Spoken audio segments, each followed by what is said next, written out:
funny thing is, like, I started speaking in public schools through a pregnancy testing center. They actually asked me to come help teach abstinence education in public schools. I went and helped out, and I really enjoyed it. Talking to junior high school students about sex is fun. I don't know how many people would agree with you on that one, but yes. Only because I was able to help them make some better choices. The idea that I'm willing to talk openly about stuff. Let's be open and honest about sex. You guys know what sex is. Sometimes you bring up stuff, kids go smirking and laughing, and they know. They're watching YouTube. They're watching stuff. These kids who have cell phones are watching porn on their devices. So they know, they think they know what sex is, but they don't know the whole truth. And so I wasn't one saying, hey, don't. I was saying, hey, the best choice, I think, is to wait till you're married. That was the best choice. We talk about all the ideas out there, but I was open and honest about it. And I would tell my story, too, about no one told me the facts and the stuff I thought that was wrong. So I enjoyed that. But in the midst of that, I realized that kids need help more than just that one area of sex. They need help with, drugs, alcohol, self-confidence, just all kind of choices. So then through that, Hello, Mr. Brown was born. That's pretty cool. I like that. I'm thinking, where is this abstinence, making better choices, education in high school right now? I think we got other sex things being taught in schools today. And I think abstinence has fallen on hard times because people say, well, kids, abstinence didn't teach them things. I'm gonna talk about all the stuff, but I'm still going to tell you what the best choice is. Because you cannot argue with me that the safest way is not a condom. The safest way is not birth control pill. The safest way is self-control. Yes. The safest way is choosing not to do those things. And even speaking to kids who have. One of the stories I really remember, it happened several times. One of the illustrations I gave at the end of our presentation, because a lot of times we would go for a whole week. We'd fill in for the sex ed teacher or for the health class teacher for the whole week. And so we talk about all these things, talk about STDs, we show pictures, all this stuff, right? And I think sometimes talking about sex like that, kids can feel guilty because they maybe have had sex or maybe they've been sexually abused. And so I remember ending all of our time with this one illustration. And sometime I would do it in one day. Like we go to assembly and talk to the whole high school. And I remember this illustration that we do. We crack an egg and I have a student come up. I say, hey, come here. I crack an egg, put it in a bowl and say, hey, put this back together. And some of the kids would reach in and start trying to put the egg back together. They're trying to put it back together. You can't put it back together. And I would say, some of you would think this egg is useless, but no, you can make an omelet out of this egg. You can't hard boil it anymore, but you can scramble and make an omelet, lots of stuff, right? And so we use illustration to teach you, listen, if you've been sexually abused, if someone's hurt you, if you didn't choose to give your virginity away, you can still consider yourself a virgin because your virginity is something you choose to give away. And if someone abused you, that's not you, that's them. And so you're not useless. You're still valuable. And it was so interesting. I remember two cases, and they were both girls. One girl came up to me right afterwards. She said, Mr. Brown, what if you've been gang raped?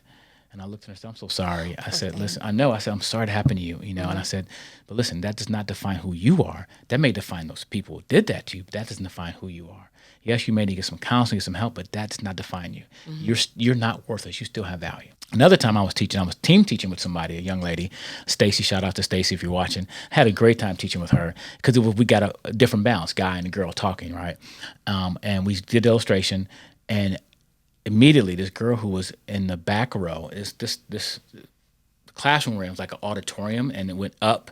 And this girl was over in the corner the whole time. She had her head down, wasn't really paying attention, but she wasn't disrespectful. For me, if you're not disrespectful and you got your head down, hey, you're still listening. I know you are. You can't help but to listen, right? And at that point, it was the first time she looked up, and afterwards, she made a beeline to Stacy and they had a conversation afterwards. And it was like, you know what? We're providing these kids hope.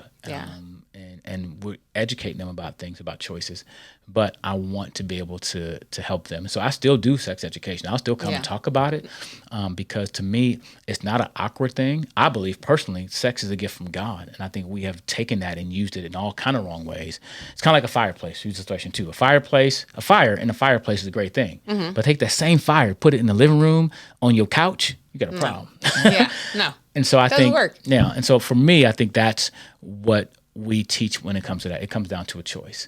And we even talk about what if all the choices you have to face, what you have to think about those choices because they have consequences. So I don't think sex is a bad thing. Don't. And that's one thing I didn't come across because I was told don't, but no one ever told me what to do with my hormones. Like I'm 13, girls look better than basketballs. What do I do with this? Not only that, I'm watching music videos. I'm watching Britney Spears half naked dancing around. Something's going on in my body and no one talked about that. And so I think it's important to talk about these and help kids walk through these things, but ultimately give them the facts and say, hey, you got some choices to make. And if you choose this may happen. You choose this may happen. But it's your choice, and I want to prepare you with those choices. Something you said that's kind of resonating in my head right now, and especially in the world we live in today, self-control. It seems like nobody ever talks about it. We don't have to have self-control. Everybody's about making themselves feel good, and how can we make what we feel good okay? Right. And just because something makes us feel good and makes us happy, drugs, sex, whatever it may be, doesn't mean that we should do it. I agree. And I feel like there's nobody out there talking about self-control, that it's just like, oh, you can do whatever you want that makes you feel good. It's okay. We'll justify it somehow.